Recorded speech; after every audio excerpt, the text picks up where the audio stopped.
Hello and welcome to TomiTalks TV. I have one singular goal with this show, and that is to help you make smarter decisions so that you can have better relationships. I'd like to start as usual by saying a very big thank you. Thank you for all your likes and your shares and your comments on Facebook, on Twitter, on Instagram, on YouTube. I really appreciate it because you're helping me spread the message further faster. So thank you very much indeed. Now today, have I got a treat for you. I have got a very special guest with me on the show today. I'll tell you a little bit about her. Michelle McKinney-Hammond is the president of MMH Ministries. She's the best-selling author of over 40 books, selling over 2 million copies worldwide, a popular international speaker, vocalist, relationship expert, and lifestyle coach. She has spoken on major platforms ranging from TD Jakes' The Potter's House to the Crystal Cathedral and Walmart Corporation. A former Emmy Award-winning co-host of the talk show Aspiring Women in the US, she also co-hosted TCT's 3D Woman Show. She has appeared on countless radio and television talk shows and been featured in magazines and newspapers in the US and abroad.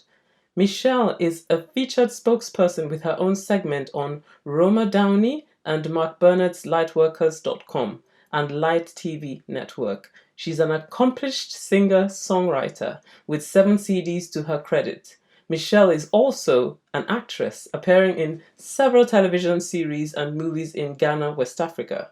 She is a visionary and pastor of Relevance, a unique music ministry based in Ghana. She continues to travel, speak, and perform internationally.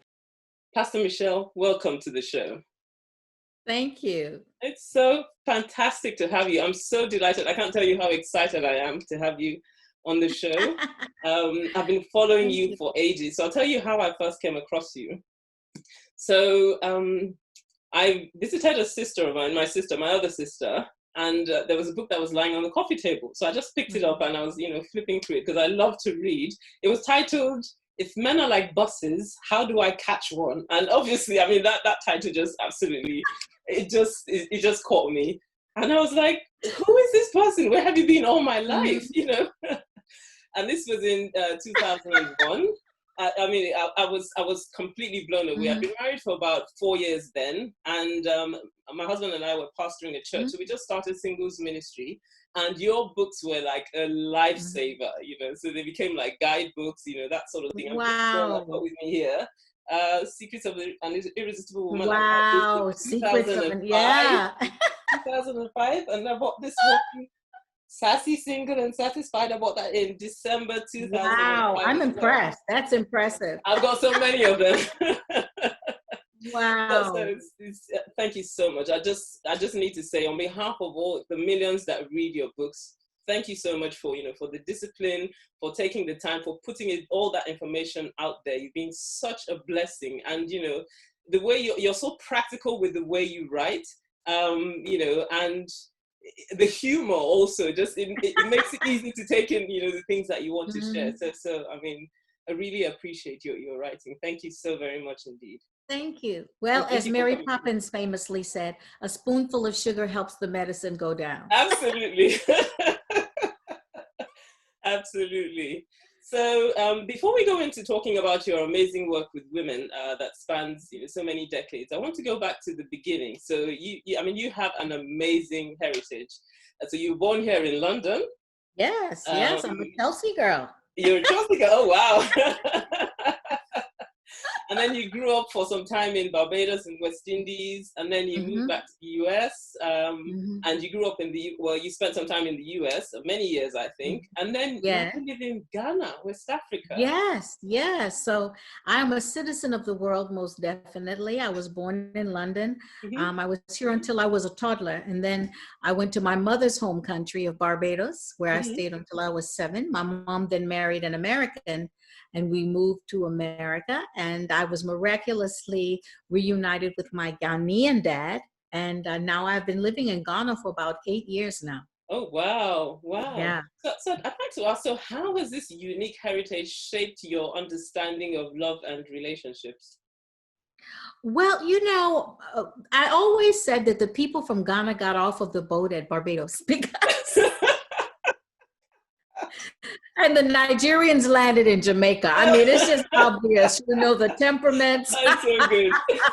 And I am part Nigerian as well. My grandmother was part Nigerian. So my Really? name actually is Nigerian. Okay. My dad named me Ayodele after my grandmother, and my mom named me Michelle. So I'm Michelle Ayodele McKinney-Hammond. So there's that's the whole thing. Sometimes I feel actually more Nigerian than Ghanaian. Maybe it's the American part of training that makes me a little more aggressive and not as laid back as Ghanaian folks are, which are just precious, but I'm a little too calm for my nature. But but my mom and dad separated when I was a baby, of course, and she shipped me off to live with her mom and her sisters in Barbados. Mm-hmm. But when I was in high school, my aunt, they lost track of one another because she was always afraid he was going to steal me. So she kind of hid me away. But my aunt went to, she was doing a tour of Africa. So she was going around the continent. Right. And she did mention that she would be going to Ghana. Mm-hmm. And I said, well, I would love to meet my dad. He's so cute. I had a picture of him and I just thought he was just beautiful. Aww. And I was curious about who he was as a person because I seemed very different from the rest of my family unit, to be perfectly honest. And I was beginning to feel like there's something wrong with me. I'm a bit odd, but actually I was just like my dad. That was the issue. Yeah. So, and she always used to say that you're so much like your father. How could you be so much like your father when you didn't really live with him? Oh. So it just shows you the gene pool is quite deep. Indeed. She actually went to Ghana, checked into a hotel, asked the bellman if he had ever heard of a George Hammond. Mm-hmm. And the bellman said, yes, he's our bank CEO. He comes here with his clients every day for drinks at 5. Can you imagine? Wow. My goodness. So it was quite a miraculous reunion. She called him and said, I'm your daughter's aunt. She wanted me to find you. He was elated, of course, took the first thing smoking over to America. Aww. And we were very close from that moment on. So it was a glorious and very happy reunion. Oh, that's fantastic. That's absolutely fantastic. Such a lovely story. Yeah. So, you know, in our household, my mom was very much a biblical woman. Not that we were not Christians at the time. We're Episcopalian, I'll say that. Not born again Christians, but raised in the Anglican Church, Episcopalian. But my mom just instinctively was that Proverbs 31 woman. Right. So I saw a household of order. She was an amazing cook. She was a seamstress. She did our hair. She baked bread. She did it all. Wow. And dad was king, and there was no denying that. But he was also a very gentle leader. You know, he did the grocery shopping, and they competed in the kitchen with dishes that they cooked. And so it was a lovely way to grow up. And one of my most outstanding memories is my dad jumping in the car and going to work, and he was gone for about five to 7 minutes. We saw him pull back into the driveway, and my mom said when he came in, did you forget something? He said, yes, I forgot my kiss. He came in and left. And I thought, oh my God, that's it. That sets the standard. That sets the bar. That's absolutely what I gotta have. That is a real high bar. That's fantastic. So tell me a little bit about your early experiences as a single woman, and you know how that laid the groundwork for the incredible work that you're doing right now.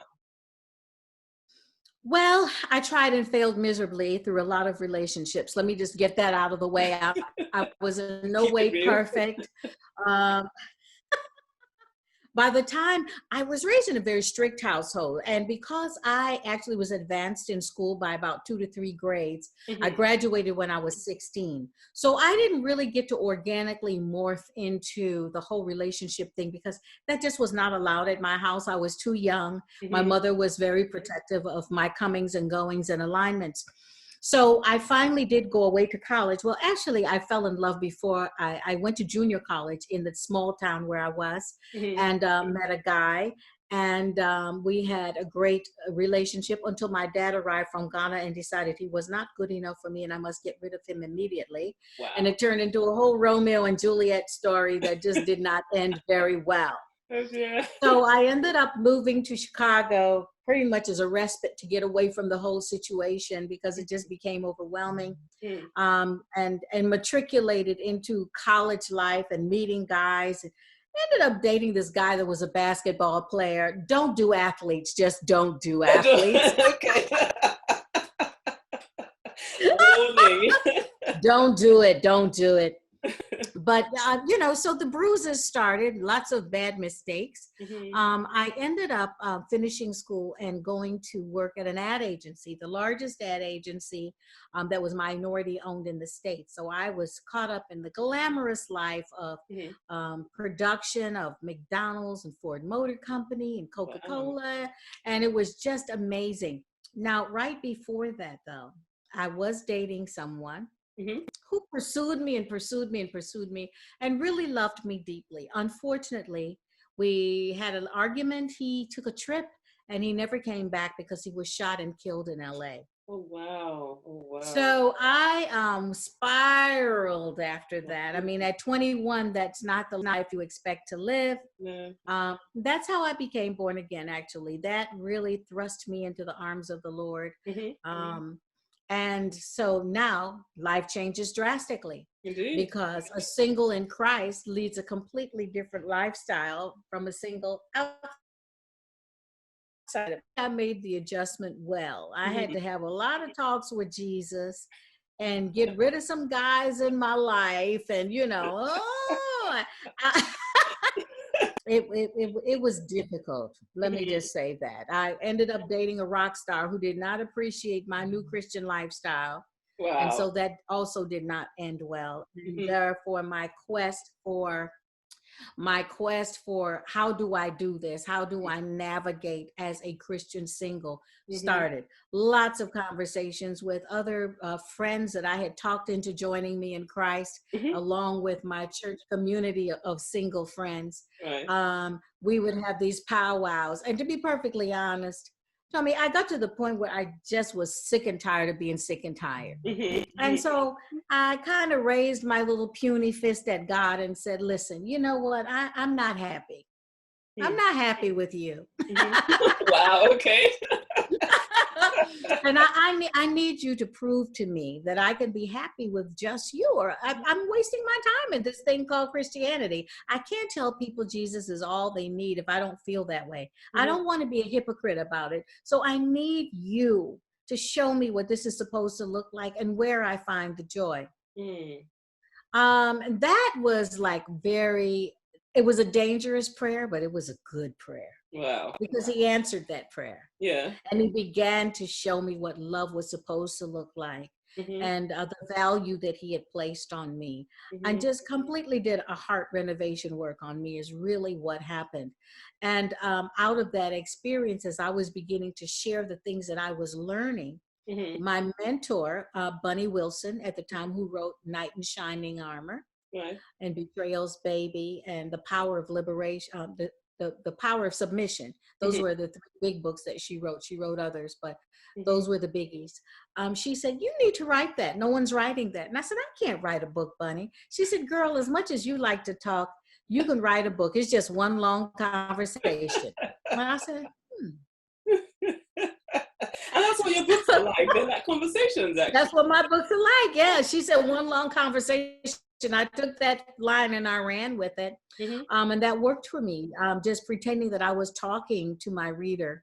So that's why they're so conversational. It's easier for me because really the cry of my heart, the passion of my heart is that the word is always practical for people.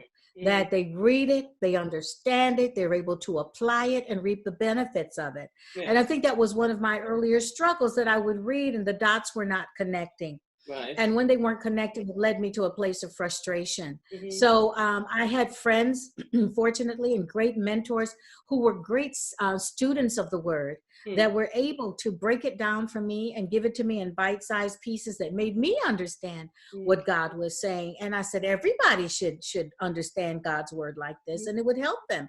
So that was why you'll notice with my books, they're always biblically based, but very practical. I break down the story and I bring it to where you live, because I believe that that God created those stories to show us we weren't alone. Mm-hmm. There's some character in the Bible that we should all be able to relate to and see ourselves in. Mm-hmm. See ourselves in the situation, see ourselves in the temperament, see ourselves in their mindset, and how they were able to overcome. So those stories are there on purpose by God, for the purpose of us being able to see ourselves and make their story our story. Absolutely. That's phenomenal. Now today I actually want to focus on another one of your books. So this one is titled How to Avoid the 10 Mistakes That Single Women Make. So can you tell me, why did you write this book? You know, all of my books always come out of a conversation that was held. And I go away, you know, someone has said once, if you want to discover your gifts, figure out what makes you mad and upset, and do something about it. Absolutely. And for me, it was always those conversations that were like, oh, this is just the stupidest conversation I've ever had, was what I walked away saying. And I could immediately, from the conversation, figure out what was wrong and what about their mindset had put them in a place where they were miserable as singles. So I decided to tackle that and say, look, this is doable. You just got to get out of these patterns and habits and mindsets in order to get to a place called Sassy, Single, and Satisfied, which is another book that I wrote. And I just cracked up when I wrote that title. I said, God, you've got such a sense of humor, because I never thought that I would be sassy. I knew I was sassy and I was definitely single, but I wasn't satisfied. And so now to get to that place, it was just amazing. Yes. So in the very first chapter of the book, so you talk about placing marriage on a pedestal next to God. And you mentioned that that's the first mistake that single women make. What do you mean by that? I believe that most singles that cannot get to a place called happy actually believe that marriage is the answer to their follies. And that is a myth. It is not. I mean, you know, I am blessed to know a lot of very happy married people, but I've also seen the other side of that. And for me, when I look at marriage, I look at it as a PhD course in life and love. Right. It's like, everybody can't take that course, okay? Some people need to stop at master's. Some people need to stop at bachelor's of art, you know? That's about as good as it's going to get for them. I like that. Marriage is definitely the PhD program. You've got to die to yourself. A lot of things have got to shift in your mind as well as your habits in order for it to be successful. And I'm like, are you really ready for that? I mean, if you're not happy as a single, it sets you up to be a miserable married person. Wow. Because the first thing you're going to find out is that God did not create that person to make you happy. He's going to use that person to make you holy.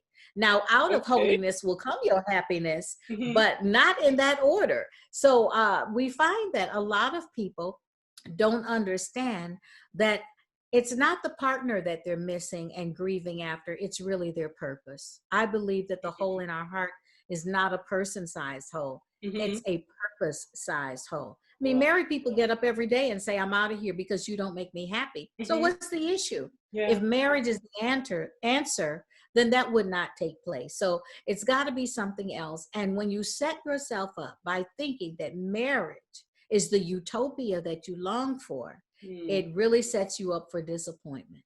And you might end up even thinking, I married the wrong person, when it's just you in a phase of your relationship where God is working something out of you.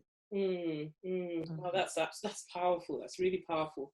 So you also talk about using singleness as an excuse for not getting on with the incredible business of life. And you share the solution to that. So you say it's the mindset of taking your life off hold. And you are an absolute embodiment of that. So you have, and you've been living and are still living an incredible life, making tremendous impact, you know, all around the world. Have you always been this way, or did you learn it along the way, you know, how to live your life to the maximum? Well, you know, there were certain things that I put on hold early on as a single. I refused to buy a house because in my mind, a man was supposed to buy you a house. Wow. Even jewelry, you know, it was like, no, a man is supposed to buy me a ring and buy me, you know, some nice little jewels. And these people were not showing up doing these things. And after a while, I said, wait a minute, I could get old and still not have jewelry and still not have a house. I need to get on with it, you know. Indeed. And then, you know, I actually read in Song of Songs where the Shulamite woman had a vineyard before the king showed up. You know, so she had something to bring to the party. And I think that it's very important for a woman to come with something, come bearing something. It gives her a sense of self, where it's not reliant on that man to complete her as a person. A person can never complete you as a person. Only God can complete you. But having the knowledge that you brought something to the relationship heightens your value, your sense of value. You're valuable, but you won't feel that if you're dependent on that person for everything. So it's important to bring something other than yourself to the relationship, I believe. Wow, that's really serious. So you talk about single women missing the significance of the present moment. I found that really profound. You know, and you encourage single women to embrace the season, and you throw out a challenge, which I have to read it the way you wrote it on page 60. Okay. So it says, about now would be the time when you ought to stop asking, why aren't you married? And change the question. Change it to, what are you supposed to be experiencing in your life right now? What things should you be cultivating? Where should your focus be? And I firmly believe that when God doesn't get us out of a situation, it's because he wants to get something out of us. So in my own life, I believe he wanted me to do exactly what I'm doing right now. So that is writing and speaking to women all over the world on living, loving, and overcoming. This would never have happened if I had gotten married when I wanted to. It was out of my pain and dissatisfaction that I began to seek and find the answers I now share with you. Was it hard for you to stop asking questions? It was initially because I had a great moan section. And we would encourage one another to be unhappy and to moan and groan about being single. Every meeting was about, let's pray and ask God for our husbands. And I was like, oh, I am so bored. Can't we pick something else? You know, and one day I finally said, I'm not praying that prayer. And they said, what? And I said, because he said, every good and perfect gift comes from above, and the blessings of God make rich and add no sorrow. So I'm thinking if he thought it was good and perfect, I would have it. So obviously it's not good and perfect right now. What is? You know, I've traveled all over the world, and there's one thing that I have learned. And it's when the pilot comes on and says, oh, ladies and gentlemen, we've arrived at our destination early. While everyone around me is getting excited because they're inexperienced in flying, I don't get excited because I know the next announcement. Yes. We're going to have to circle for a while because someone's in our gate. Absolutely. Okay. And so I came to a conclusion about this whole single thing. If God has a mate for me, and I believe he does, someone might be in my gate. Now I can circle productively, or I can circle in frustration. Because waiting on the Lord doesn't mean that you sit down and wait. It means wait as in serve the Lord. As I'm busy and I'm diligently doing all the things that are at my hand to do right now, it actually makes me happen upon the field where Boaz will notice me. I don't know when that moment will happen. But it will happen because that's the way God writes the story. That's the way he writes all of our stories. And so it really behooves us. I think we'd actually push the process forward a bit if we just got busy doing what God really created us to do. And as you do that, you happen upon a specific field, and you're discovered by the one that God has molded and crafted especially for you. Because when you think about the Ruth story, what I find so exciting about it is she wasn't supposed to get married. True. She was not supposed to get married in Israel, of all places, because the Moabites were considered enemies. God had told them to not even pray for the Moabites because they had led the Israelites astray many chapters before that. So now, here's Ruth in Israel, taking care of her mother-in-law. I don't think she was trying to look cute when she went to the field. It was all about being fruitful, gleaning what it took for them to survive. And in the midst of this, Boaz says, who is that? And she's got a good reputation. People actually admire her, even though she's a Moabite. Who is this woman who came from her land where she knows she's not welcome here to take care of her mother-in-law so selflessly? And so as they tell that story, Boaz is moved to cover her. Why? Because his mother had been a foreigner. His mother had also been one looked down and despised upon. Rahab was a prostitute. Of course. Do you think that she was accepted well in society? No, but Salmon married her.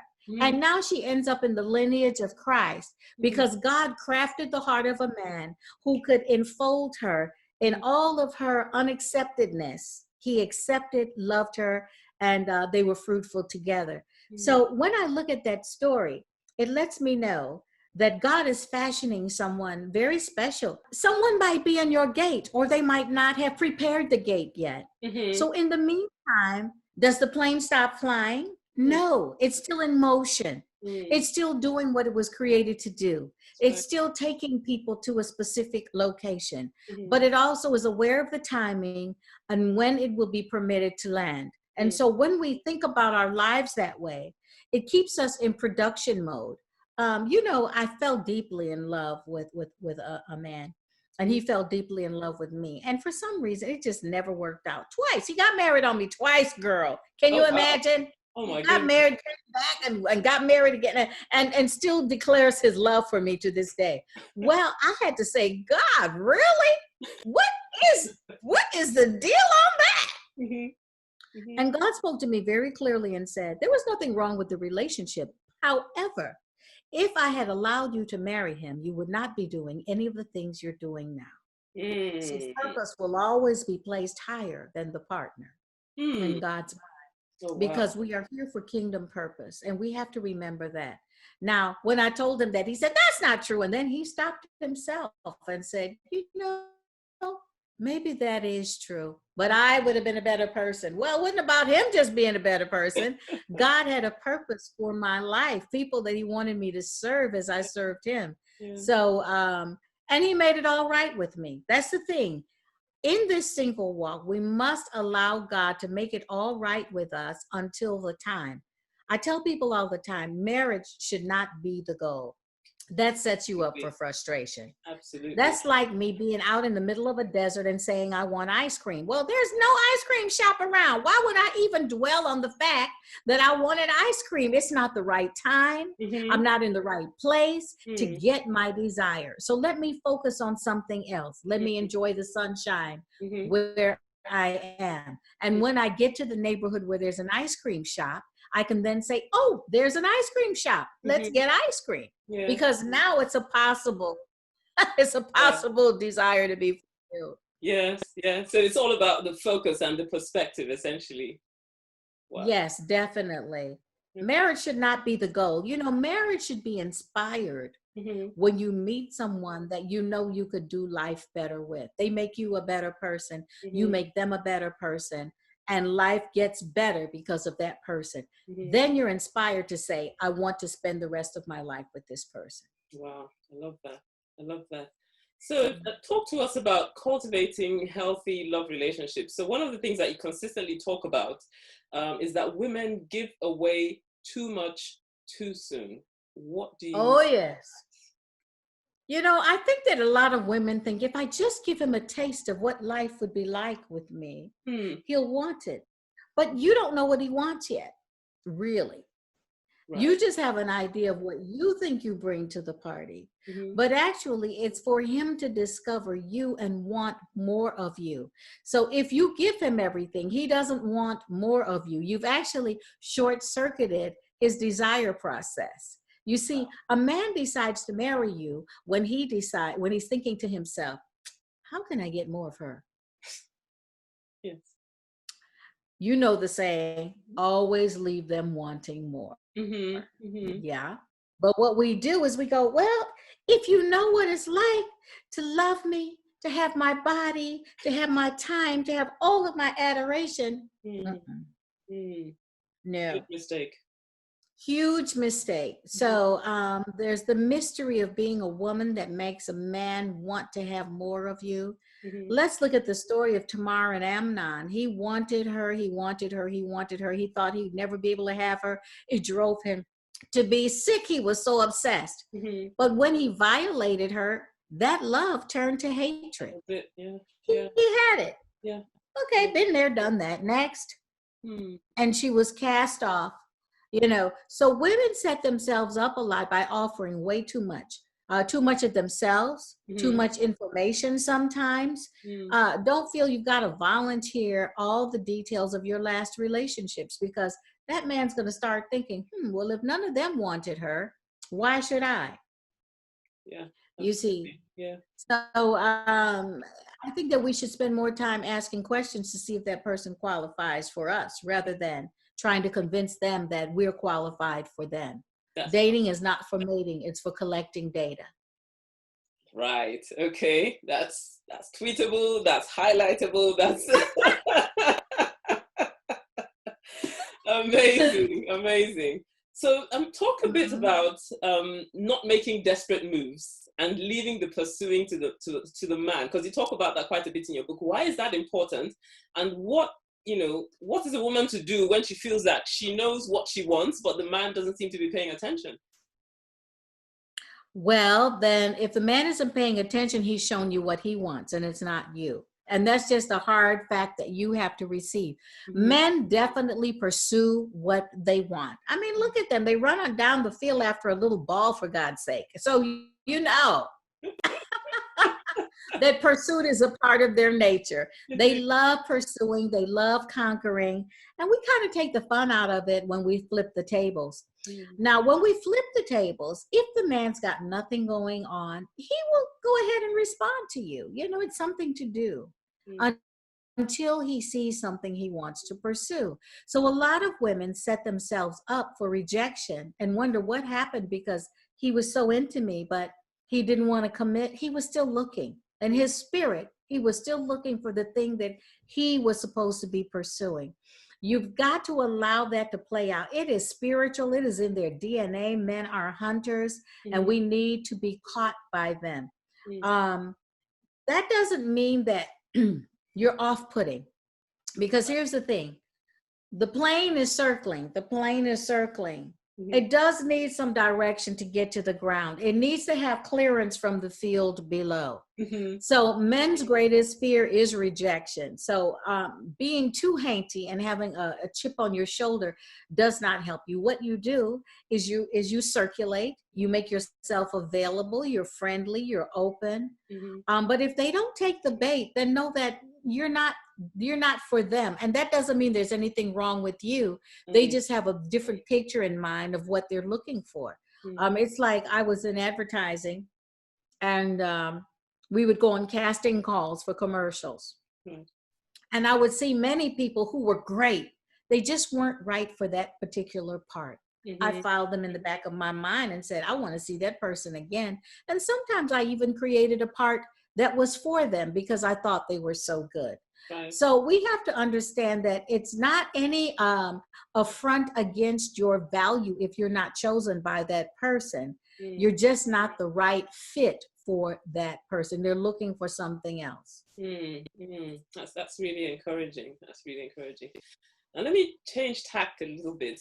So I get questions from women all the time, which goes something like this.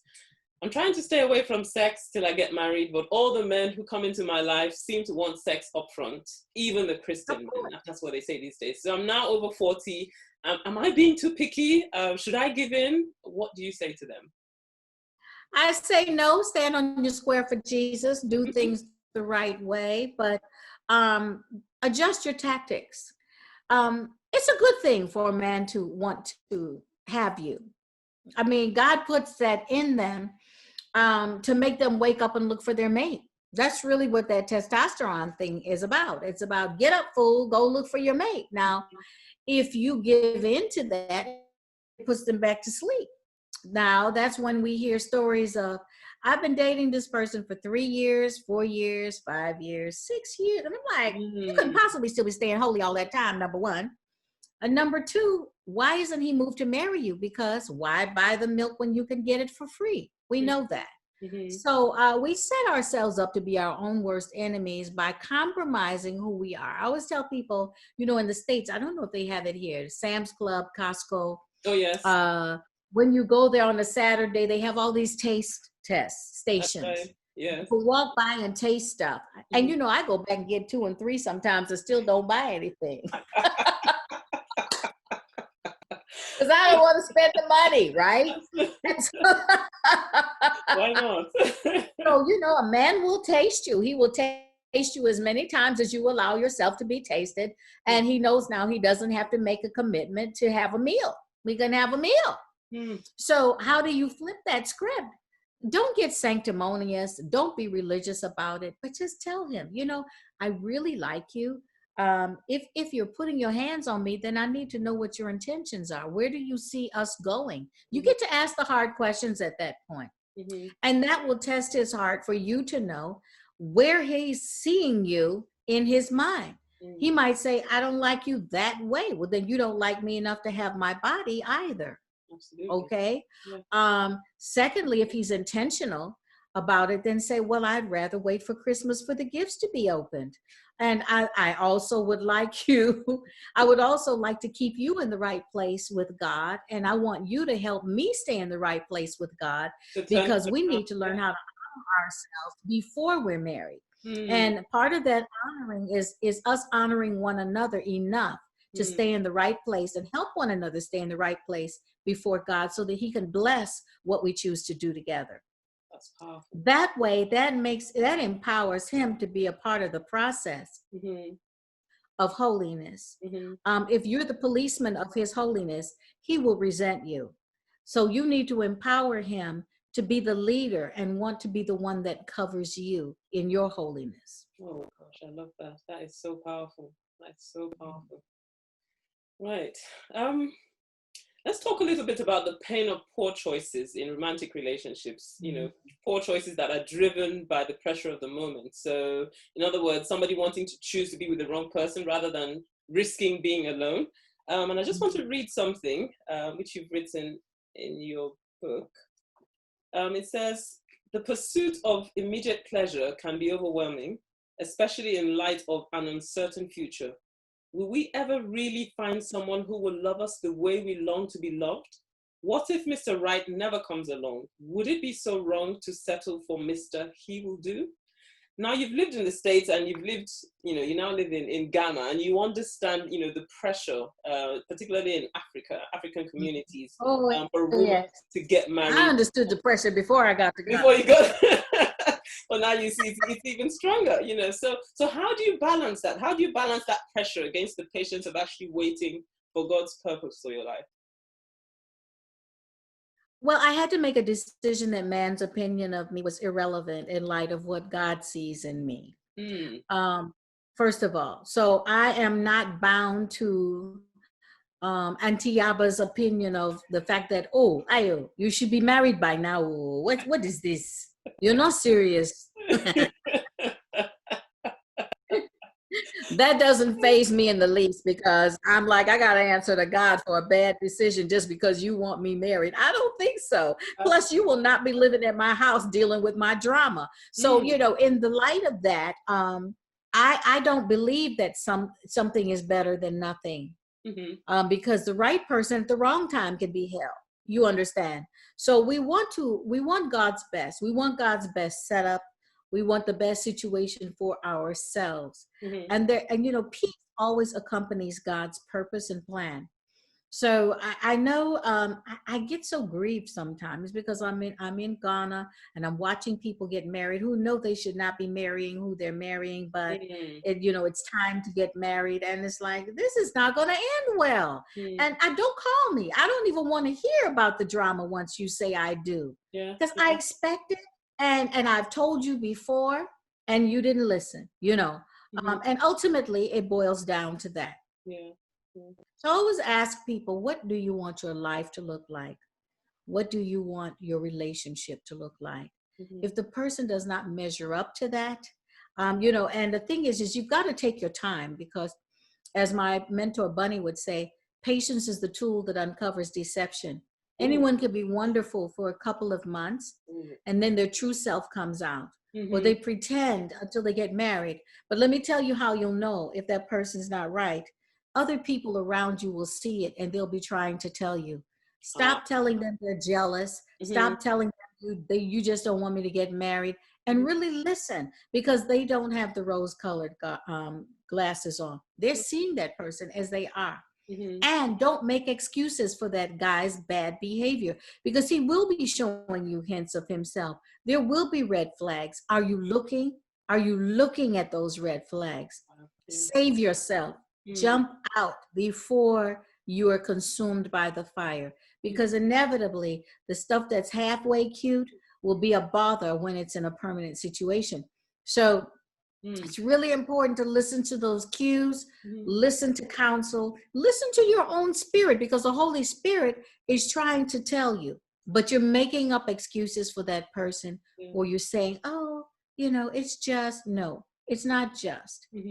God is trying to tell you something. Listen. That's so powerful, because that's one of the things that I see most of the time when you have people come in for marriage counseling, and and I've done this for years and years and years now. Some things you just wonder, and then you ask the question, did you see the signs before you got married? And all the red flags were there, but they just refused to pay attention to them. And then they get married, and you're doing damage control. It's so painful. It really is painful. Yeah. Okay, so one of the is. And the thing is then it's an as-is purchase. The person doesn't feel the need to change. That's right. That's absolutely right. So one of the most painful traps that I have seen single women fall into is what you have called in chapter 5 of your book, being short-sighted about life. So not taking care of their finances, and the assumption is, well, I'm going to get married at some point in the future, so I don't need to plan for my life. What lessons have you learned in this respect that you feel every woman ought to know? Well, first of all, tomorrow is not promised one way or the other. That's not talking about just life and death. It's talking about every aspect of it. And so you have to have yourself as secure as you need to be, because you never know when Mr. Wonderful is going to show up. He might not show up at all, and that's just the truth of life. We are in the last days, or the beginning of the earth groanings. And one of the things it says in Isaiah is, in the last days, there's going to be a man shortage. There's going to be 7 women clinging to one man saying, give me your name and I'll buy my own bread. Well, I'm not into sharing men, so I'd rather be alone. That being said, how are my finances? I'm going to have to think about my own finances. I can't wait for some man. What if he shows up and he's a wonderful man, but he has no money? Am I going to look over a perfectly amazing partner who has who's working on something but doesn't have the money? You understand what I'm saying? So it's very critical that you have your ducks in a row. And you know what? Stop looking for a man to rescue you. Be a part of the solution to both of you moving forward. Have something to bring to the party. Wow, that's powerful. That's really powerful. Let me just read something from your book. This is the last thing I'm going to read from your book. I find it an incredibly bold statement, and I just had to read this one. You said here, I passionately believe that the secret to successful single living is truly to live every day as if you were never going to get married. Now that's a bold statement. Why do you believe this? Because you might not. Okay, enough said. True. You might not. And my favorite aunt, who raised me quite like Auntie Mame, got married for the first time at 67. Wow. Now, what if she had put life on hold until then? I mean, really, what a pathetic life that would have been. We had to talk her into getting married at 67. The man was begging her. She was too busy having a good time. And we had to say, Aunt Ernie, put him out of his misery. Please, marry this man. Get around to it. She finally married him. They had an amazing life together, 20-something years before she passed on to be with the Lord. And she always said it was worth the wait. They were both retired.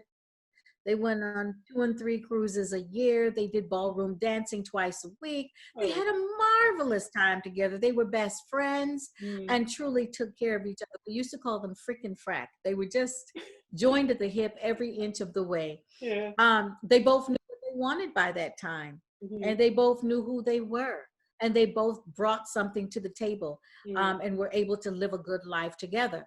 So all of that to say is you never know when you will meet that person or if you will meet that person. If God has placed it in your heart that he has a mate for you, then stand on that, but build a life that that person will want to join you in. Don't just be interested, be interesting. You know, sometimes we wait for other people to make life happen for us, and those people are not going to stop and visit you because they're busy making life happen and you look boring.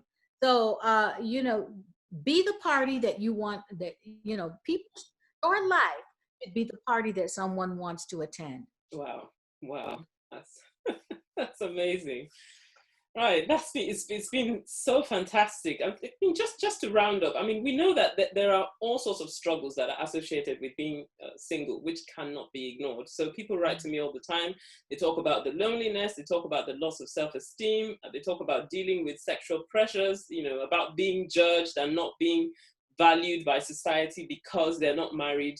Could you please just speak to the hearts of our single women, every single woman watching, you know, anyone out there who's struggling with their singleness, and just speak a word of encouragement to them? Well, loneliness is what you make it. People should have support systems. You know, that's one of the reasons I've started my MMH Hangouts, because I wanted to create a community, a safe place for people to gather and have a sense of community. Some people are not good at making friends. So creating a safe place for community was one of my mission statements, but get that support system. It is incredibly important, and it shouldn't just be single people. You should have some good married friends that are having good marriages so that you can, you know, observe and learn and get sound relationship advice. Because usually if you find yourself all in the same place, that means that you're all coming up with some wrong solutions that are keeping you there. So you need people who know what they're doing and doing it right to sow into your life the right type of wisdom. So loneliness is up to you, actually, because no one has to be lonely. And usually lonely people are people who are self-absorbed people. They're not reaching out. They're insisting that love come a specific way. And when you start to sow love, you get love back from different avenues that fill you and complete you in a way that not just one person can. So being fruitful is very important. If your value as a single person is bothering you, ask what value you're adding to the world. Because whether you're married or single, if you're not fruitful, if you're not adding value to other people's lives, that would affect your self-esteem. So be productive, be about the business of something that blesses others, and that will come back to you. As far as sexual pressure goes, you know, a lot of married people are not happy sexually either. What we have to do as single people, though, is divert that energy, because it is energy, it is combustible, and it needs a place of expression. So dancing, working out, being busy and active are things that keep those endorphins going in a healthy way in your system. Being a worshiper, okay, because you won't turn inward if you're worshiping. It is a way of removing the focus from yourself, putting it onto someone else, and having the same experience of fulfillment in the worship experience. Staying accountable to someone who won't judge you, but keep you on the track of holiness is also very important, so that when you do have those weak moments, you have someone you can call to walk you through that, because it will pass. But if you give into it, it won't pass. It will increase, and then the shame and the pain and the blame and all that other drama will be added to that one moment that is supposed to be beautiful.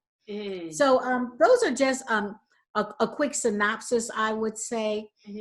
For singles, I always tell them that it is actually your frame of mind, how you view life, how you view where you are, that will make or break your single experience. Wow. I always say to yourself, first of all, know that you're single by choice. Somebody wanted you that you didn't want. So you chose to be single. You could have been married to Harry, but you didn't like Harry, okay? So you chose to be single. So now you must make the best of it. Mm-hmm. And you say to yourself, I don't have to be single. I get to be single. What does that mean? When I shift my mindset, I become productive. I take advantage of my options in that space. You've got double the money, double the time, double the space, everything. You've got the Hannah double anointing. Use it, enjoy it, let it work for you. Let it build your life into the type of life that someone has to interrupt versus you sitting there being, oh, woe is me. That is so boring. Come on, get a life. That's what I'm going to tell you. I've been single all these years, and God will have to make this space for that man because I'm a busy woman. And the other thing is now he knows what he's getting. You know, if you go to the grocery store and it says Cheerios on the box, when you get home, you don't expect to find Frosted Flakes. So if I get a chance like that. to see what's in the package, they know what they're buying into, okay? But if you've been waiting, and then you get married and all of a sudden God has given you a ministry in Papua New Guinea, that's not fair. He did not buy that package, okay? So be the package you want him to purchase so that he buys into all that you are. Wow. That's absolutely phenomenal. I have thoroughly enjoyed this conversation. It's been amazing. Thank you so very much for all the wisdom, for everything that you've shared, for all your writing. I really, really appreciate your ministry. It's been fantastic talking to you. Thank you very much. Thank you so much for coming on. Thank you for having me. It was fun. Great. So you've heard from Pastor Michele. You know, these are, phenomenal truths that she has shared with us. So I really, really encourage you to go, look for her books, get on Amazon or wherever it is you get your books from, and, get her books and dive into her world. She's doing amazing things, ministering all over the world. They can also log on to my website. If they log on to my website at www.michellehammond.com, it's got links for all my social media, classes, activities, everything's there. Fantastic. That's great. So you've heard it all. So thank you very much for tuning in. It's been fantastic having you, and I'll see you next time on TomiTalks TV. God bless you, and bye for now. Bye-bye.